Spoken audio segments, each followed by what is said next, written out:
Saya sebenarnya dari SD, SMP gitu ya emang suka matematika.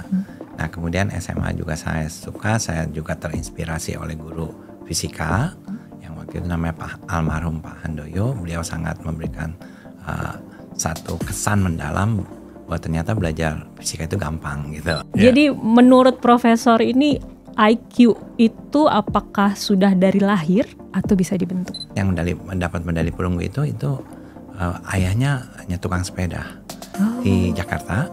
Nah kemudian sekarang ini dia jadi peneliti hebat di IBM New York. Kenapa identik nih Profesor dengan Papua? Kenapa Papua, Profesor, dari semua daerah yang ada di Indonesia?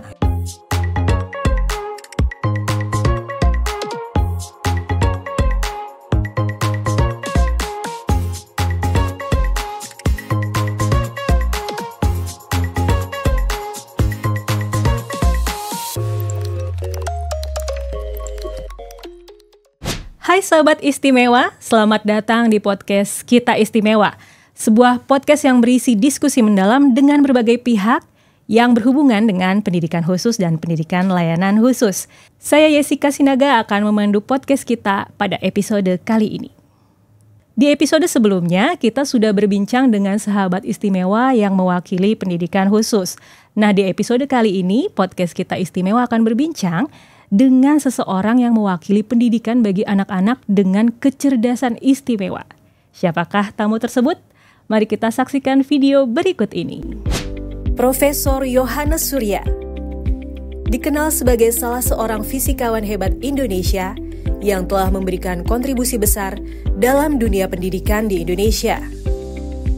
Beliau menjadi perintis tim Olimpiade Fisika Indonesia hingga berhasil meraih juara umum pada International Physics Olympiad 2006 di Singapura.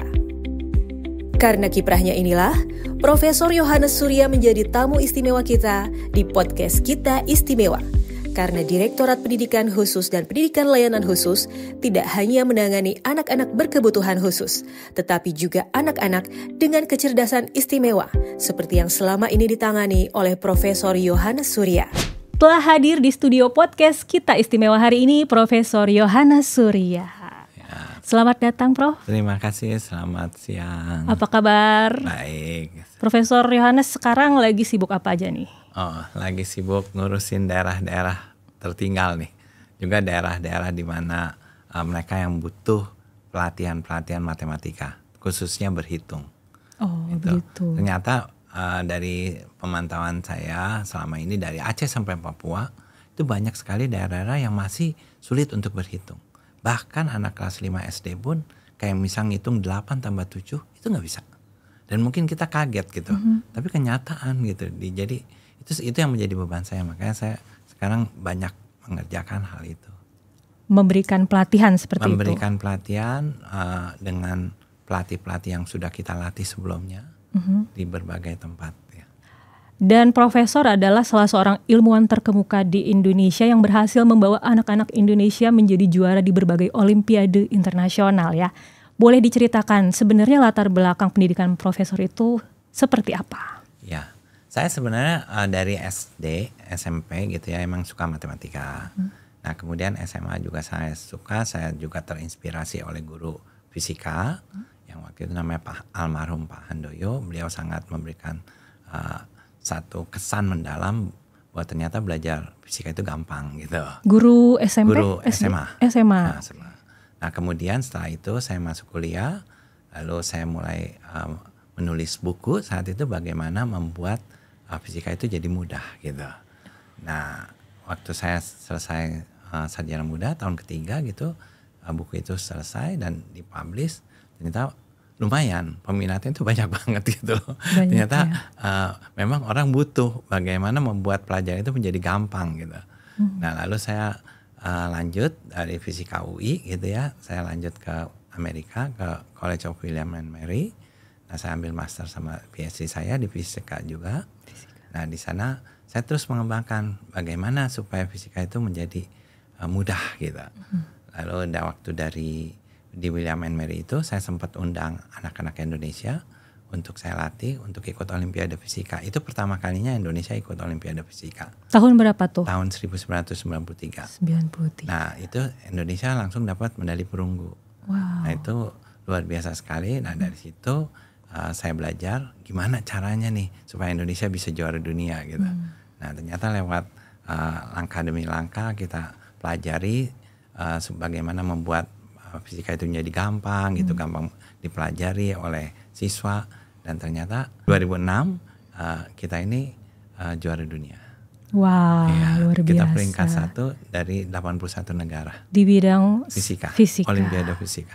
Nah itu waktu itu langsung yang dari 93 itu yang dilatih apakah anak di Papua? Atau Enggak, yang di mana? waktu itu kita seleksi dari kerjasama dengan UI. Waktu itu kita pilih 5 siswa.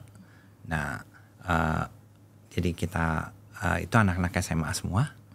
Yang satu saya ingat yang mendapat medali perunggu itu ayahnya hanya tukang sepeda di Jakarta. Nah kemudian sekarang ini dia jadi peneliti hebat di IBM New York. Wow. Dan dia menurut apa yang saya dengar dari senior scientist di sana, dia itu punya peluang untuk meraih Nobel. Karena penemuannya itu kalau lihat di internet ya, dia menemukan rahasia fisika yang 140 tahun tidak terpecahkan. Dan dia berhasil memecahkan, dan itu makanya dia begitu dikagumi orang banyak. Nah itu yang medali perunggu pertama itu. Oh iya berarti bisa dibilang murid ya Prof ya? Iya, jadi nah dari situ itu saya latih terus sampai tahun 2006 itu setiap tahun saya latih. Lalu 2008 itu dari waktu itu Bupati Tolikara, Pak John Tabo bilang saya, Prof, jangan hanya anak yang pintar yang dilatih. Coba buktikan bahwa anak pedalaman pun bisa. Saya bilang bisa, siapa aja bisa gitu. Nah lalu kita latih beberapa anak dari pedalaman, dari Tolikara gitu, pelosok sekali. Dan kita latih selama 1 tahun. Kemudian setelah itu latih lagi selama beberapa bulan. Dan dipertandingkan di Olimpiade, ternyata mereka bisa dapat medali emas. Bukan tingkat SMA ya, masih waktu itu tingkat SD. Karena ini yang saya ambil anak-anak SD. Dan itu menunjukkan bahwa semua anak bisa sebenarnya. Siapapun bisa. Saya ingat sekali waktu anak-anak ini dari Tolikara kita ambil, ada yang juga kita ambil dari Wamena. Mereka tuh ngejumlah itu 3 tambah 4 gitu ya, pakai garis 3, garis 4, terus dihitung 1, 2, 3, 4, 5, 6, 7 gitu. Iya, manual banget ya. Iya, jadi anak yang begitu bisa jadi juara gitu kan. Nah bahkan salah satu anaknya waktu itu ingat sekali saya, dia dari atas pohon tinggalnya di pohon gitu ya. Oh iya. Ya, terus kemudian kita ajak turun gitu, kita ajak pelatih gitu ya. Nah ternyata mereka mau dan bisa jadi juara juga. Wow. Artinya dari sini kita lihat bahwa sesungguhnya semua orang itu bisa dijadikan juara gitu. Jadi menurut Profesor ini IQ itu apakah sudah dari lahir atau bisa dibentuk? IQ itu dibentuk. Jadi nggak bener dong, ini anak jenius dari lahir gitu? Nggak ada anak jenius dari lahir. Anak itu jenius karena orang tuanya memberikan kesempatan dia untuk belajar. Nah, waktu anak Papua ini saya ambil beberapa itu, saya tes IQ kan. Iya. IQ-nya 70.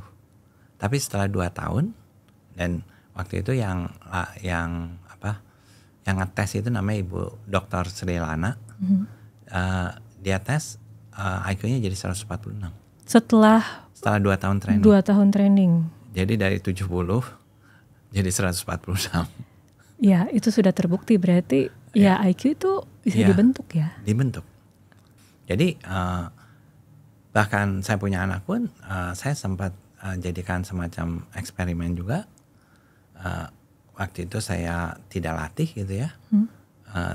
Ternyata kelas 5 SD dia tidak bisa menghitung pengurangan juga nggak bisa gitu. Serius? Iya. Nggak Prof ajarin sampai 5 SD? Iya, tapi ternyata dia emang nggak bisa. Saya mau tunjukkan juga gitu bahwa memang sungguhnya bukan karena gen, bukan karena tapi yang paling penting adalah metode yang ngajar yang benar dan guru yang punya hati gitu. Nah itu setelah itu ya saya latih. Nah sekarang dia umur 20 tahun lagi ngambil S3 di Columbia. Padahal waktu kelas 5 SD ngitung pengurangan Fisika juga kayak ayahnya? Dia ambil matematika, pendidikan matematik. Pendidikan loh? Ya, dia emang cinta pendidikan. Dulu kan profesor itu latar belakang pendidikannya fisika. Kenapa jadi cinta pendidikan gitu? Dan saya baca-baca, bener gak sih dulu pernah dapat green card dari tawaran dari Amerika Serikat? Tapi ditolak ya? Sudah dapat, kita kita lepaskan. Demi pendidikan di Indonesia? Karena waktu itu saya ingin sekali bangun pendidikan Indonesia lewat Olimpiade Fisika waktu itu. Karena kan kita tahun 93 itu, kita udah dapat perunggu. Jadi itu membuat saya termotivasi. Ini bisa nih Indonesia gitu loh. Makanya 94 setelah dapat doktor saya pulang. Nah, gimana dengan green card-nya? Ya udah lepasin aja, digunting aja kan, kalau enggak kan harus digunting kan. Oh gitu. Iya, dikembalikan gitu loh. Tapi ya buat saya yang emang nggak perlu kan lagi kan. Jadi buat saya ya udah, memang udah mau terjun ke Indonesia ya udah lupain aja Amerika, ya udah ke Indonesia, full di Indonesia. Ya di Indonesia ternyata memang kita butuh banget gitu loh pendidikan ini. Jadi saya merasa memang ini jalan hidup yang saya harus jalani gitu, bahwa ini yang saya pilih ya udah benar gitu. Iya. Dan sampai sekarang masih yakin itu benar ya? Karena ini saya bahagia sekali gitu, apalagi ketika saya bisa membuat anak-anak dari pedalaman itu pintar-pintar gitu ya, dengan latihan matematika gitu. Dan sekarang kan sudah 117 kabupaten nih, di Papua sendiri sudah 23 kabupaten, dan itu saya lihat perubahannya luar biasa sekali gitu. Jadi saya merasa senang gitu, apalagi terus sekarang dari daerah-daerah lain juga pada minta gitu, sehingga saya lihat wah ini luar biasa. Dan yang membahagiakan sekali adalah guru-gurunya. Jadi guru-gurunya yang dilatih itu ternyata benar-benar menjadi guru-guru yang mau mengajar guru-guru yang lain maupun murid-murid di daerahnya gitu loh. Nah itu luar biasa sekali gitu. Buat saya tuh ini kebahagiaan sendiri lah. Tapi kenapa identik nih Profesor dengan Papua? Kenapa Papua, Profesor, dari semua daerah yang ada di Indonesia? Ya, awalnya saya lihat Papua ini yang paling terbelakang gitu. Jadi kalau saya sudah bisa angkat yang paling terbelakang ini, nanti daerah lain pun lebih mudah ngangkatnya gitu. Jadi itu sebabnya kita fokus di Indonesia Timur, di Papua. Kita tidak hanya Papua sekarang sih sebenarnya, Indonesia Timur banyak, NTT, Maluku gitu ya. Nah itu udah kita mulai juga dari Sulawesi gitu. Nah, kita mau seluruh Indonesia sebenarnya. Bahkan kemarin kita sudah di Aceh aja sudah 5 kabupaten sih. Oh, jadi sudah ke Indonesia Barat juga ya? Sudah di Indonesia Barat, itu yang banyak di Sumatera Utara sih kemarin. Tapi prioritasnya itu memang yang terpencil ya? Iya. 3T itu ya? 3T, tapi juga kita mau daerah-daerah yang ketinggalan. Seperti di Aceh itu ketinggalan sekali pelajaran matematiknya. Dan juga di Sumatera Utara banyak sekali daerah-daerah yang masih ketinggalan matematiknya. Nah kemudian juga di Kalimantan gitu ya. Nah kalau Jawa itu relatif udah bagus gitu. Tapi di Jawa pun saya lihat masih banyak daerah-daerah juga yang mengalami kesulitan dalam belajar berhitung. Walaupun jumlahnya persentasinya nggak banyak ya dibandingkan daerah-daerah di luar Jawa gitu. Ya. Lalu berarti mengajar di pedalaman itu sejak tahun berapa nih, Prof? Nah kita mulai aktif banget ya. Kalau kita mulai membawa anak-anak Papua ke Jakarta itu tahun 2008. Nah, tapi kalau pelatihan intensif guru-guru di daerah-daerah itu sejak 3 tahun yang lalu. Nah, sebenarnya idenya ini, jadi saya bisa mengadakan ini semua karena dukungan dari Pak Luhut. Luhut Panjaitan. Nah jadi gini, saya kan stafnya beliau. Nah waktu itu 3 tahun yang lalu beliau bilang ke saya, Prof, kau punya ilmu kenapa disembunyikan saja gitu. Kenapa nggak dibagi-bagi gitu. Nah akhirnya beliau minta supaya dilatih di anak-anak di daerah Toba dan guru-guru di daerah Toba gitu. Nah ternyata hasilnya bagus. Daerah Humbangan Sudutan bangkit gitu ya. Dan daerah-daerah ternyata bagus. Nah kemudian waktu itu sempat Presiden Jokowi datang ke Humbangan Sudutan, melihat langsung, ketemu sama anak-anak yang dilatih. Dan beliau bilang kalau bagus, kenapa nggak disebarkan ke seluruh Indonesia gitu ya. Nah lalu dari situ mulailah kita menyebarkan ini ke berbagai daerah gitu, daerah yang mau saja gitu, yang kita tawarkan. Nah kebetulan yang mau ini banyak dari Indonesia Timur karena merasa kurang ya. Nah dari situlah kita mulai 3 tahun ini, kita dalam 3 tahun ini kita ya tadi mencapai 117 kabupaten. Dan itu apakah dapat dukungan dari pemerintah daerahnya juga? Iya, ya itu makanya kita minta supaya Pemdanya yang minta ke kita gitu. Oh, jadi keinginan gitu. dari Pemda. Nah kalau keinginan dari Pemda kan Pemdanya akan berusaha sebaik Aktif, mungkin, ya. aktif gitu. Itu yang kita harapkan, Pemda-Pemda yang aktif. Dan ternyata dampaknya luar biasa. Misal contoh kemarin, bukan di Papua tapi di Bojonegoro gitu ya. Bojonegoro kita latih berhitung. Ternyata masih banyak daerah-daerah di Bojonegoro yang ternyata nggak bisa berhitung juga. Nah mereka sendiri karena Pemdanya sangat aktif, itu dalam waktu 6 bulan seluruh siswa udah belajar metode gasing gitu. 69.000 siswa gitu. Jadi kita harapkan seperti itu, Pemda-Pemda di berbagai daerah aktif menyebarluaskan. Walaupun cuman kita latih 1-2 kali. Tapi diharapkan setelah itu mereka lah yang menyebarluaskan ke daerahnya. Ke guru-guru maupun siswa di daerahnya itu. Oh gitu, yang dilatih gurunya, ya, muridnya juga. Waktu pelatihan awal biasanya kita latih tuh gurunya, kemudian ada bawa siswa, tapi siswanya diusahakan yang paling nggak bisa gitu. Malah dicari yang paling nggak bisa. Iya, karena kita mau buktikan bahwa yang paling nggak bisa aja bisa gitu loh. Nah itu jadi selalu kita cari anak-anak yang benar-benar nggak bisa berhitung. Nah kemudian setelah itu guru-guru kan jadi punya percaya diri kan. Oh, gue anak yang paling gak bisa aja bisa gitu. Nah itu sebabnya dengan kepercayaan diri itu dia bisa menyebarluaskan cepat sekali ke teman-temannya ataupun ke siswa yang lain gitu. Guru yang mendapat pelatihan ini ada seleksinya nggak sih, Prof? Kalau kami serahkan kepada Pemda setempat. Jadi ada yang pilih yang guru terbaik. Tapi kalau di daerah Papua karena kekurangan guru, yang ikut itu ya ada guru agama, guru olahraga, guru bahkan satpam pun ikut dilatih. Dilatih matematik dan fisika. Dan dan matematik. Matematik ya. Matematik dan mereka bisa bahkan bisa jadi guru ngajar gitu. Jadi ternyata tentara, polisi gitu ya, ketika dilatih untuk matematik dan mereka bisa jadi guru yang baik loh. Benar. Dan saya lihat sekarang ini kan kita udah ngelatih ada 750 tentara TNI ya. Nah sekarang menyebar ke berbagai daerah, mereka itu ngajarnya bagus sekali gitu. Jadi ini sangat menggembirakan gitu. Ternyata TNI kita, polisi kita jago-jago ngajar juga. Jadi bisa jadi guru juga ya tentara. Bisa, terutama di daerah-daerah pedalaman, daerah perbatasan gitu ya. Nah itu bisa ngebantu guru-guru setempat gitu. Nah, Prof, tantangan yang selama mengajar ini ada nggak sih yang Profesor rasakan mengajar anak-anak dan guru-guru di pedalaman? Kalau saya lihat ya,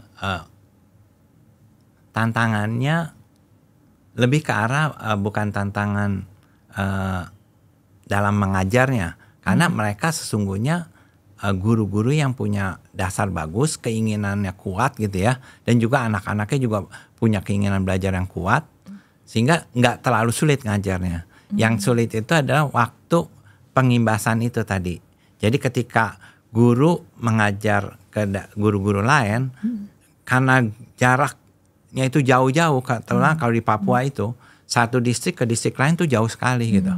Nah itu pengimbasannya itu yang menjadi tantangan. Gimana supaya ini gasing ini nyebar gitu.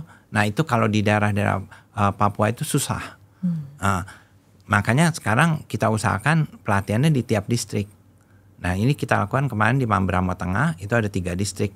Jadi distrik Kalila, distrik Ilugwa, dan distrik Kobagma. Nah itu 3. Nah ternyata dampaknya bagus gitu. Jadi satu distrik itu kan gurunya nggak terlalu banyak. Jadi ketika gurunya 32 katakan ngajar itu ya udah cukup banyak di situ. Jadi bisa mengcover guru-guru yang ada di situ. Nah itu bagus sekali. Kalau kita latih per kabupaten seperti di Bojonegoro, penyebarannya agak sulit. Itu tantangan yang paling besar gitu. Kalau Bojonegoro kan satu kota, jadi nyebarnya tuh gampang gitu ya. Tapi kalau Papua itu dari satu distrik ke distrik lain mungkin bisa berapa jam gitu, bisa jalan kaki mungkin kendaraan juga nggak ada gitu. Jalan kaki bisa aja bisa 2 hari gitu. Jadi susah gitu, guru-gurunya kesulitan. Juga alam ya. Kondisi daerahnya. Jadi sekarang kita usahakan kalau di daerah-daerah itu per distrik gitu. Tapi memang banyak sih, kayak Papua Pegunungan aja mungkin 250 distrik lebih gitu. Jadi gimana mau jangkau itu kan? Nah ini sekarang kita lagi usahakan gimana supaya bisa lebih masif di Indonesia Timur, supaya mereka juga bisa pinter kayak anak-anak kita yang di Indonesia Barat gitu, di Jawa gitu ya. Jadi mereka nggak kalah gitu. Kalau Profesor ingat lagi, ada nggak satu cerita atau pengalaman yang paling berkesan selama memberikan pelatihan?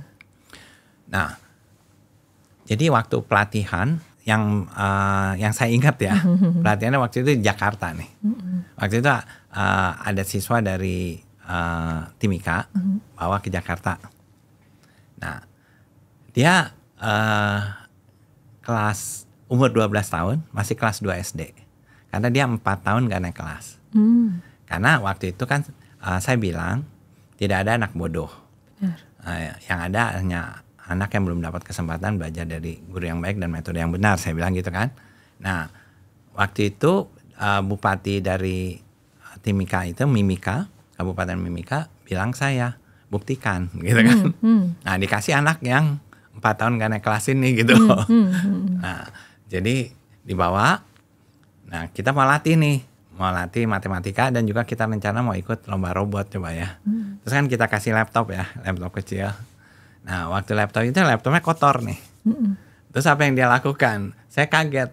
Waktu itu dia cuci pakai kocoran air itu. Dicuci gitu. Nah setelah itu, tapi anaknya kan kita latih. Saya ingat sekali waktu itu saya ngelatih juga. Saya bilang ini 1, ini 2, ini 3 ya. Ini berapa? 3. Nah seperti itu. Tapi kita latih 6 bulan. Ternyata kemajuannya luar biasa. Bisa gitu. Nah kemudian setelah itu, setelah hampir 1 tahun, kita latih juga coding untuk robot. Nah lalu ikut lomba robot. Ya hasilnya luar biasa. Jadi dapat waktu itu medali perunggu. Lumayan. Karena juara 1-nya itu mahasiswa. Juara 2-nya mahasiswa, juara 3-nya ini anak SD yang 4 tahun gak naik kelas, dapat perunggu tingkat nasional waktu itu. Keajaiban itu sih namanya. Nah jadi itu kan luar biasa. Nah tahun berikutnya dia ikut lagi dapat medali emas. Wow. Nah, jadi artinya memang bisa gitu loh. Jadi nggak ada yang nggak mungkin gitu. Makanya saya yakin banget semua anak tuh sebenarnya kalau mau dilatih dengan baik itu bisa. Siapapun pasti bisa gitu. Jadi nggak ada yang nggak mungkin gitu. Bagaimana dengan anak berkebutuhan khusus nih? Nah anak berkebutuhan khusus juga sekarang punya harapan gitu loh. Dalam arti kalau waktu itu kita ada pelatihan di Bojonegoro. Nah Pemda Bojonegoro mengikut sertakan 20 anak berkebutuhan khusus. Yang sosialnya rendah, yang anaknya ada yang sangat kasar gitu, ada yang halusinasi gitu. Jadi dia hanya kerjanya tuh membayangkan sesuatu apa gitu ya. Jadi seperti berhalusinasi lah gitu. Nah kemudian ada yang nggak punya rasa sosial gitu. Dan ngitung rata-rata mereka sulit. Bahkan banyak dari mereka itu 20 itu ngitung 1 tambah 1 nggak bisa. Saya ngetes langsung. Jadi dia nggak tahu. Dia jumlah ini 1 nggak tahu gitu. Nah lalu kami latih. Mulai latih. Nah, jadi 20 itu kita latih bersama dengan 40 anak yang biasa, tapi nggak bisa ngitung juga. Cuman dia bukan anak berkebutuhan khusus. Kita campur, sehingga mereka bisa bermain, bisa bisa bergaul dan bisa belajar bersama. Nah, waktu mereka belajar bersama itu interaksinya luar biasa sekali. Dan mereka sama-sama belajar.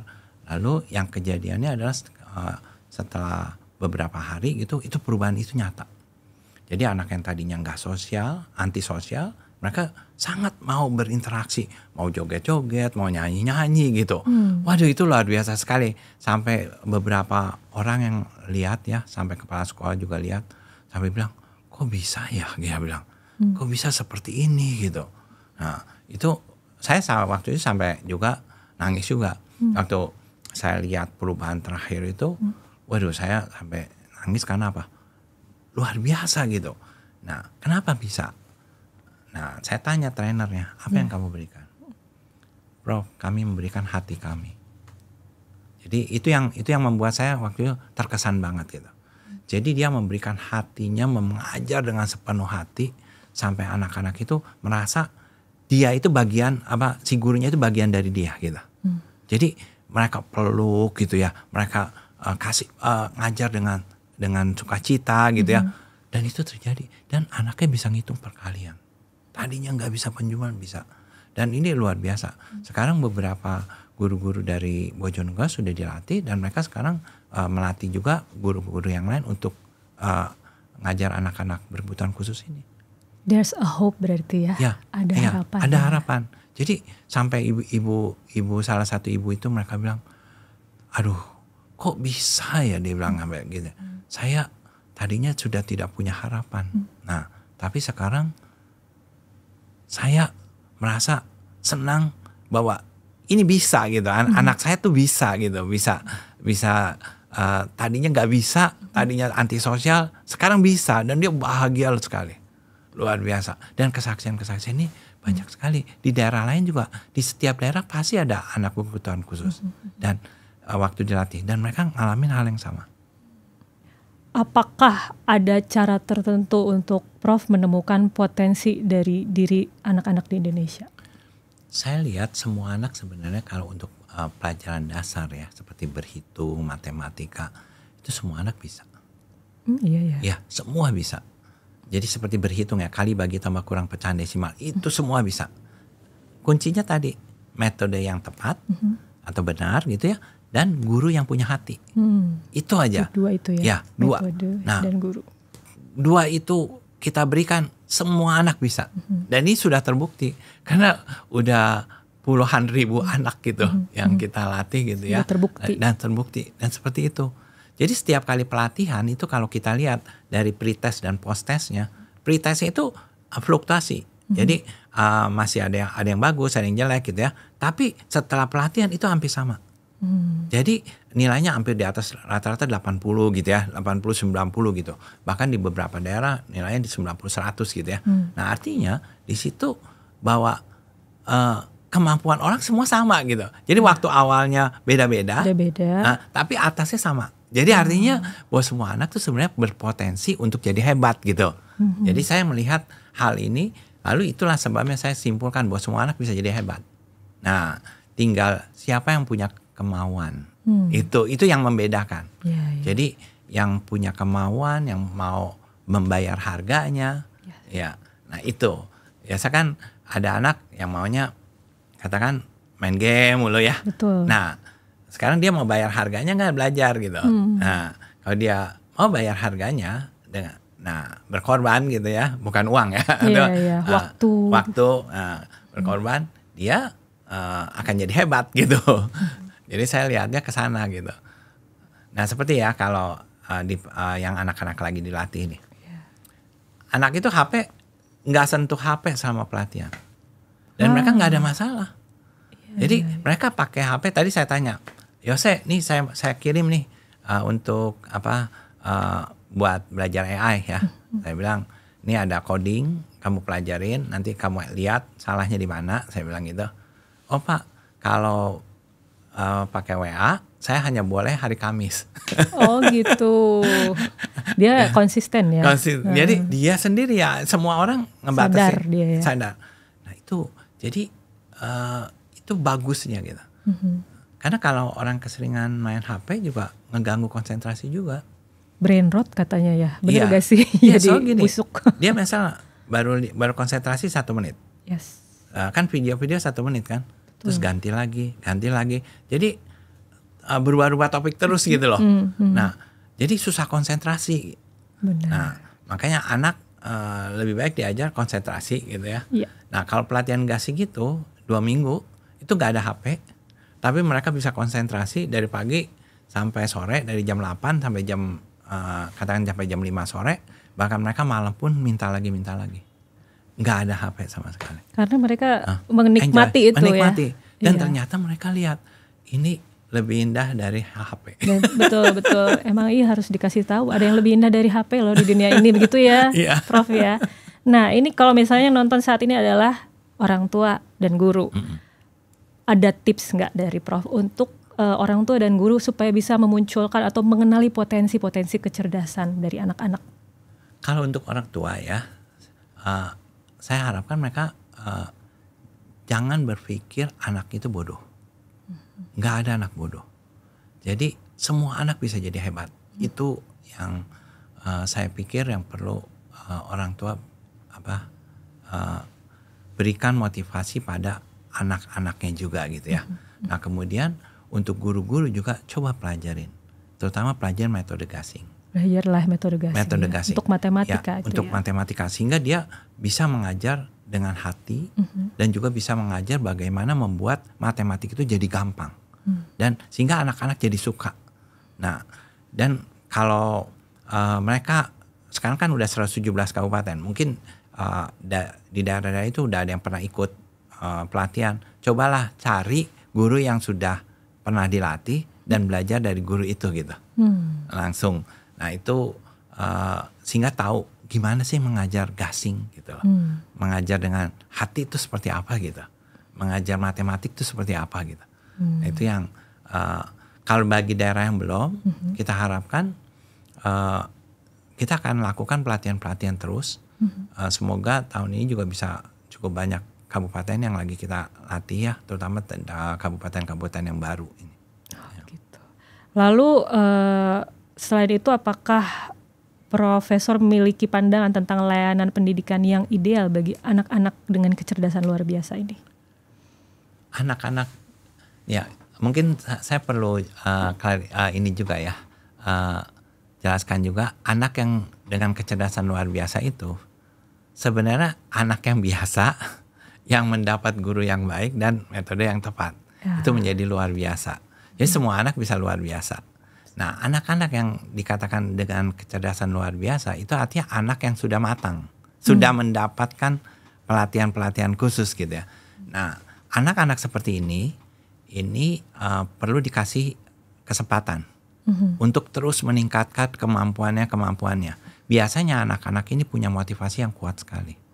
Jadi kalau dia punya keinginan mau belajar gitu ya, nah itu kita kasih ruang untuk dia mengembangkan. Nah ketika dikasih ruang dia akan jadi hebat sekali. Misalnya contoh ada satu anak Papua, nanti mungkin kita akan tanya-tanya ya. Nah Yose, dia awalnya biasa-biasa ya, artinya terus kan kita latih.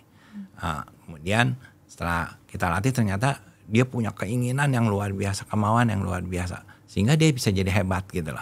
Nah kita akan lagi latih terus supaya dia bisa jadi juara gitu. Nah saat ini lagi kita siapkan. Sebenarnya nggak butuh waktu yang lama untuk anak yang punya motivasi ini. Nah pernah waktu itu saya latih satu anak ya dari Papua. Saya latih waktu itu saya interview langsung di Papua. Saya tanya dia nggak bisa ngitung pecahan, penjumlahan pecahan nggak bisa.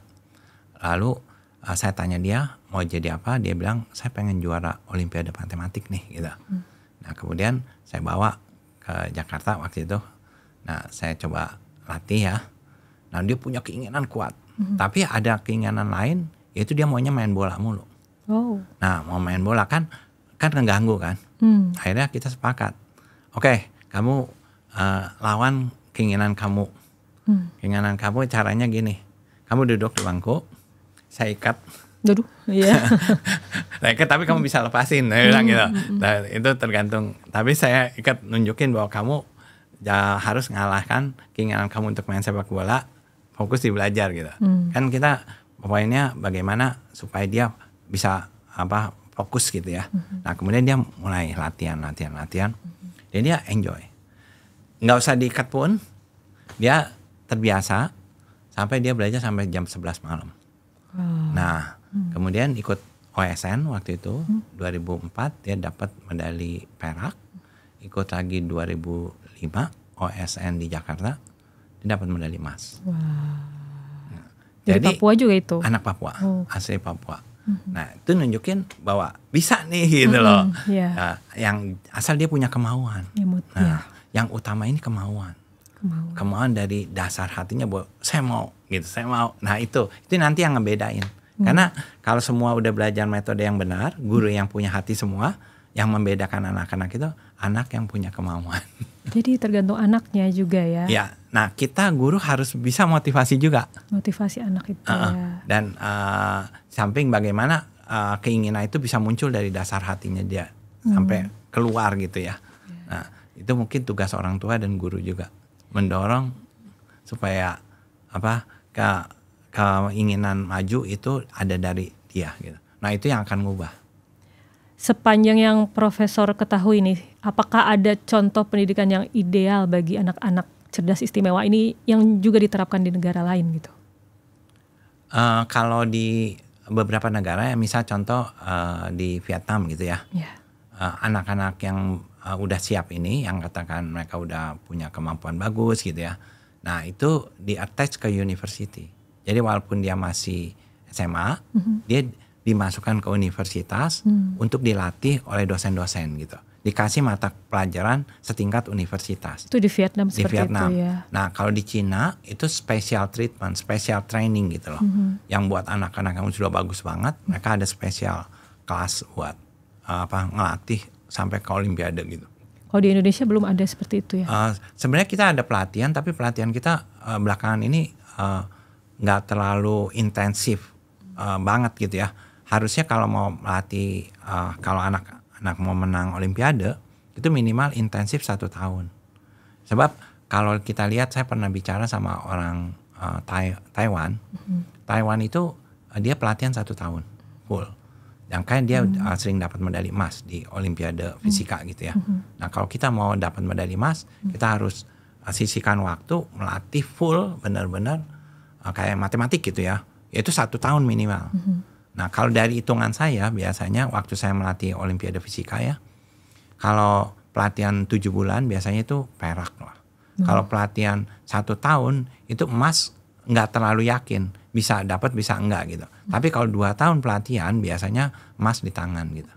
Nah itu yang kita lakukan selama waktu itu sampai tahun 2010 saya latih, dan itu kita dapat hampir lebih dari 50 medali emas. Wah. Ya. Jadi dari situ kita anak-anak Indonesia sebenarnya bagus gitu, tinggal dikasih waktu yang cukup aja untuk latihan gitu. Oke.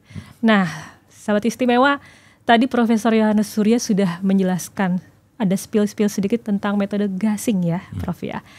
Kita mau tahu lebih dalam tentang metode gasing itu seperti apa. Jangan kemana-mana, setelah ini kita akan kembali. Dari kelas 2 SD saya suka sama matematika ya. Kamu itu dulu waktu SD murid yang seperti apa? Boleh diceritain? 45 kuadrat 2025. Yang ini belum saya coret ya. 421 kuadrat. Kuadrat min B. Kuadrat itu kan A plus B kali A min B. Ya. Nah di sini 421 kan dia paling mendekati ke 400. Sebelum menerima pelatihan ini, Ibu guru yang seperti apa dan ada perubahan seperti apa?